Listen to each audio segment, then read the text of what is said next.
咁今日條片就係如題啦，做一個 unboxing 同埋以及一個購買心得分享。咁其實都唔算係 unboxing 嘅啦，因為其實我已經拆咗個盒啦，同埋因為我覺得真係太靚啦，然之後我係上個禮拜到買到嘅，咁我就已經偷偷地用過㗎啦。咁但係我都係想話錄翻條片啦，同大家分享下我嘅喜悅，同埋以及去記錄翻我第一個係通過專門店而購入嘅呢一個包包。咁我哋就一齊嚟睇下啦。咁我哋就係睇到一個好大嘅盒，真係好大個。咁我今次入手嘅咧就係Lindy 26嘅一個 Nata 色。咁 Nata 色其實我覺得佢味道係金剛色，但係我覺得佢嘅點講咧，佢個實用性啦，同埋佢個顏色嘅接受度咧係唔會差過金剛色咯。咁我哋一齊嚟睇下先。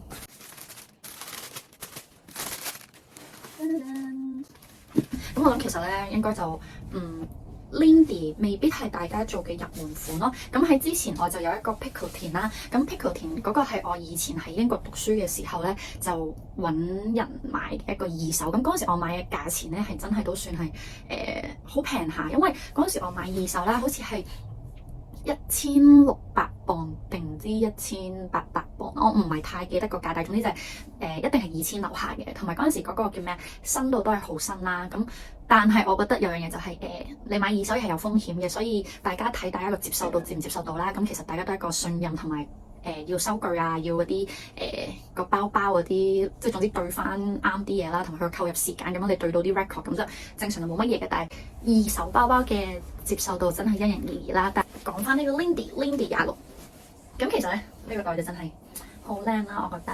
我係 Lindy 嘅 Nata 色嘅金扣，咁其實我已經用咗噶啦。咁呢個 Twinny 咧係個 SA 咧幫我特登留俾我，然之後特登幫我 keep 住啦。咁因為我嗰陣時就同佢講咗話，我一定要配一條靚嘅 Twinny 喺呢個袋度去襯翻佢。咁其實最一開始咧就個 SA offer 俾我嘅色咧係唔係 Nata 色嚟嘅，其實係一個叫 Blue Pale， 係咪叫 Blue？ 好似係叫 Blue Pale 聖杯藍嘅一個色啦。咁其實嗰個色係類似應該係 seasonal colour 嚟嘅，但係應該都幾熱門嘅嗰個色，因為我見到好多小紅書嘅人係有分享嗰個色嘅。咁但係陰差陽錯之下咧，個 SA 喺我臨要去攞手袋嘅嗰一個朝頭早打出電話俾我，就同我講話：喂，Hey Michelle， 可唔可以將個色咧轉下？然之後嗰時我就好唔開心，我諗嚇轉咩色啊？點解啊？我話 Blue Pale 冇咗咩？然之後佢就話係啊，佢話不如我轉 Nata 俾你啊。然之後我係好啊，梗係好啦，因為我覺得 Nata 呢個其實係一個好雖然好易污糟，但係佢係點講咧，即係好實用咯，即係佢好 elegant 咯。你點睇佢係一個 elegant 嘅手袋，你可以好 casual 嗰陣時候可以用到佢。你需要可能出席一啲比較點講咧，要 grand 啲嘅時候，你都可以用到佢。即係白色嘛，你點樣都會永遠覺得好實用噶啦。只係除咗佢容易污糟嘅呢個問題之外，咁其實佢就冇問題嘅喎。所以我覺得佢真係好好啊。然之後我係好 appreciate 我個 SA 係俾咗呢個色我，而唔係聖杯藍。咁我哋就講翻個袋啦。咁我而家啲嗰啲叫咩保護膜係全部都冇撕到啦。咁其實我建議大家就係如果入咗手啦，咁大家比較愛錫包的話，可以唔好撕住先。咁係咯，因為如果佢好容易花，其實佢黐住咗你都睇唔到噶啦。咁更何況佢我第一個由專門店抱到出嚟嘅一個包，所以更加唔捨得去撕開佢啦。咁我哋一齊睇下，其實入面有幾大。係啊，我覺得咧 Lindy 唯一唔好咧就係佢呢個扣咧係有少少麻煩嘅，真係有少少麻煩。但係除咗個扣有少少麻煩之外咧，就冇乜問題。咁其實入面呢個內籠咧就真係都，你就係咗一個保護嗰啲托住個袋啦。跟住佢內籠咧，大家睇到咧，係真係好大㗎，你可以放到好多嘢，即係可以放你補妝嘅嘢啦，你啲 power bank 啦，你可以放2部電話啦，你可以放銀包啦，咁你可以真係放好多嘢啦。咁我覺得 OK 嘅，但係我覺得30咧就有少少大啦。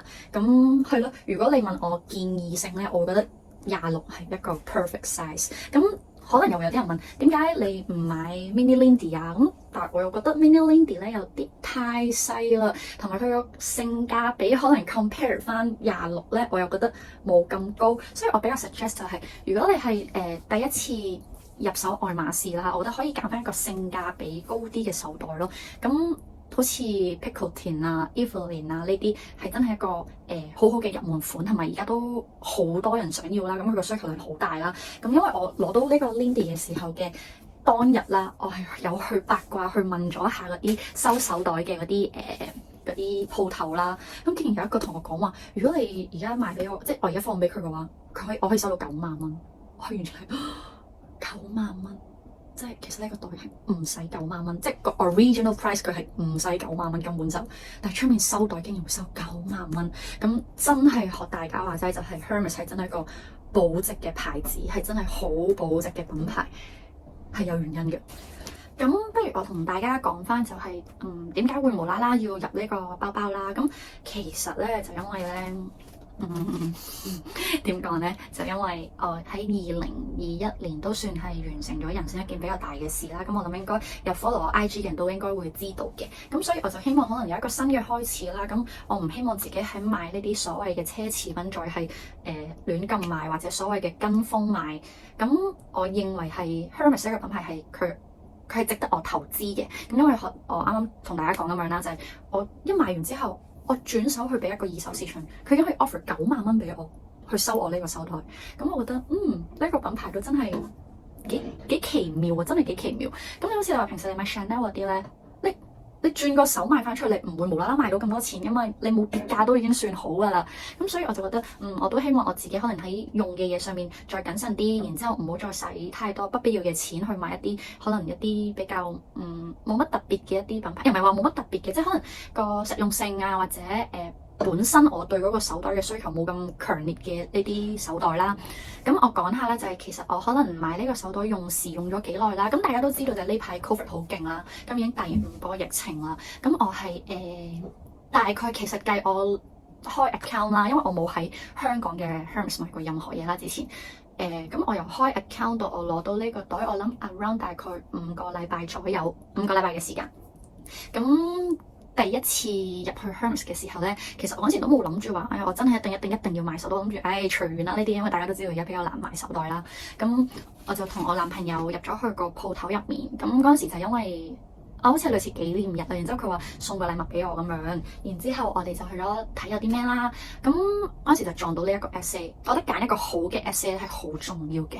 咁嗰時我就撞到呢個 essay 啦，咁就同佢講話，我哋想睇下有冇啲可能銀色嘅飾品啦，因為我有睇過好多人 share 佢哋嗰啲所謂嘅配貨紀錄片啦，即係有啲咩應該要配咁樣。但嗰時我唔係為咗配貨而買嘅，我係想買一個自己中意嘅一個飾品，咁同時去開一個 account，為咗以後做一個準備咁樣咯。我嘅諗法嗰時係咁樣。咁就嗰時我去到啦，我就問佢有冇一啲銀嘅飾品啦，因為我知道銀嘅飾品佢個性價比比較高啦，價錢比較低啦，然之後佢又其實係靚嘅，特別好似嗰個珠鼻戒指呢一個戒指，其實我一路都好想買，但我未買到咯，到而家都咁係結果乜都冇嘅。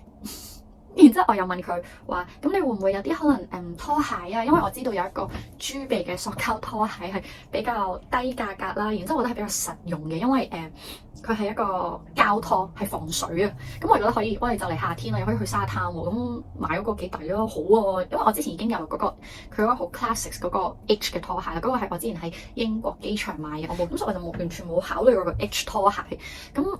點知我係問啦，係乜嘢都冇，然之後我就有少少唔開心啦。然之後我就話，咁即係乜都冇啦，想買嘢都買唔到啦咁樣。然之後個 essay 就突然間問我，你戴咩 size 嗰個戒指？然之後我隻手咧係比較幼啊，我戴嘅size 係48啦，48或者49咁樣。然之後人仔同我講佢話，我哋今日咧翻咗一隻咧戒指啦，然之後可能太細啦，一路都冇人啱啊。佢話正常呢啲戒指一翻到嚟咧即刻賣晒冇噶嘛。佢話到而家都仲未揾到有緣人，佢會唔想試下咁樣？因為我好啊，試下。然之後點知係一個珠鼻嘅戒指，然之後我就試咗咯。咁我自己其實係都幾中意珠鼻嗰個形狀。咁然之後試完之後，我問我男朋友好唔好睇啊？佢話OK 喎咁樣。然之後就無啦啦買咗呢隻戒指，無啦啦咁樣開咗個 account。然之後又開咗個 account 之後咧，就開始一發不可收拾。大家諗下就係，其實你唔開 account 咧，可能都仲好啲。但係你一開咗 account 之後咧，你就開始喺度睇小紅書，你可以買啲咩咧，可以配啲咩咧，點。但其實你明明一開始入間鋪頭，其實你冇諗住買，即係你只係覺得如果有撞到合適嘅，可以去買，然之後去順便開一個 account，我係咁樣諗嘅啫。點知當你開咗 account 之後，你就覺得 account 都開咗咯，你就應該要慢慢為你個手袋去準備一步一步咁樣快啲去攞到佢咁樣。然之後我就總之記得嗰日買完之後，我就同個 SA 講咗句話，咦呢排有冇 Lindy 啊？佢話你想要咩色啊咁樣。我嗰陣時一開始我話我要金剛色，我真係不知天高地厚，我要金剛色咁樣。然之後佢就話都翻課翻得好少啊，都好難啊咁樣。然之後我就話我唔緊要啦，我話咁得閒再睇下咁樣咯。然之後咧，咁我就開始得閒無事就去間鋪頭度兜下啦。因為我買完個戒指之後，佢又同我講話我可以 at 佢個 WhatsApp 啦。咁然後有咩貨翻啊，或者我想要嗰個鑄嘅戒指有咗之後咧，佢就可以 contact 翻我，可以去買咁樣啦。咁然之後，因為我個好朋友啦就住喺我去開嗰間 Hermes 嘅樓上，咁我就平時上佢屋企嘅時候就得閒無事我就會去兜下啦。咁然之後慢慢又開始又買到啲其他亂七八糟嘅嘢咁樣啦，無啦啦咁樣就咁，最後就。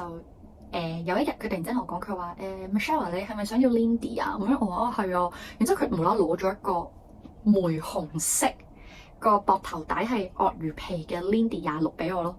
然之後見到我係真係搞唔掂，真係唔得，真係搞唔掂，係一個玫紅色嘅一個。真係唔係好襯我呢個 age， 又唔係好襯我嘅 style 嘅一個顏色嘅 Lindy 啦。咁我都好直接，我直接 reject 咗。但係我都好覺得我嘅 essay 好嘅係 at least 佢肯攞一啲佢認為佢可以 offer 到俾我嘅手袋俾我睇下啦。咁我知道有好多人可能撞到啲冇咁 nice 嘅 essay 咧，就真係連袋都唔會俾你睇啊。咁我就覺得呢個真係 OK 嘅呢個 essay。咁點知我 reject 咗之後嘅下一個禮拜啦，咁我就嗰陣時諗住訂一張氈，就係個 H 嗰個氈啦。咁我就過咗去，我就。去訂嗰個氈啦，要俾一半錢啦。然之後我俾完一半錢之後咧，嗰個 essay 就同我講，佢話Michelle 你對 Blue Pearl 有冇興趣啊？如果你有興趣嘅話，我可以下個禮拜俾到你咁樣，即係好 random，突然之間同我講噶。然之後我就話好啊。我話橫掂呢個聖杯藍係一個好自然嘅色啦，都算易襯啦。咁我就話 OK 啊，冇問題啊，我話都接受啊。佢話係銀購嚟嘅，咁樣得唔得啊？咁樣我就話 OK 啊，好啊。咁嗰時我男朋友同我一齊啊，我男朋友即刻幫我喺小紅書度睇聖杯藍係咩色啦。然之後我覺得我男朋友好似仲開心過我咯，即係好似真係嗰啲叫咩啊？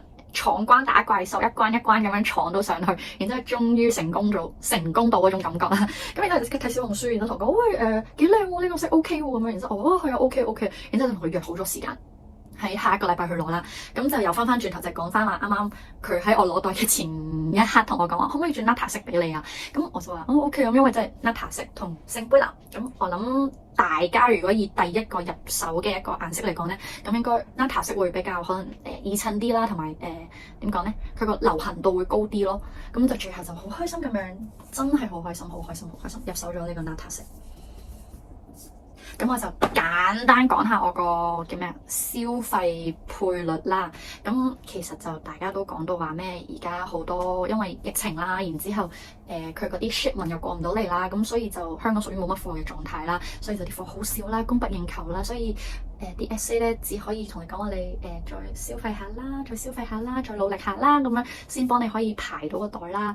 咁其實我嘅倍率咧，我諗應該都唔係好高下，我諗應該得1對0.5到0.6左右，係咯，應該1對0.6啦。我講得闊少少啦，大概1對0.6左右我就買到呢個袋啦。咁我啱啱講咗咧，就係話可能個時長大概5個禮拜啦，但係問題係呢5個禮拜入面咧，其實有2個禮拜我個 essay 係中咗 COVID 嘅，咁所以佢有2個禮拜時間係冇翻工嘅，所以其實我係前後咧見咗我個 essay 3次，佢就已經 offer 咗個袋俾我咯。所以我覺得，你首先要揾到一個好嘅 essay 啦，同埋你要真係可能去買翻一啲你需要嘅嘢啦，同埋你個接受度要放翻闊少少咯，唔好一嚟就話，喂，我淨係要金剛色，我淨係要呢一個 size，我其他乜嘢都唔要。咁如果你真係咁樣嘅話，你又作為一個新手小白咧，咁就真係可能會有啲辛苦嘅。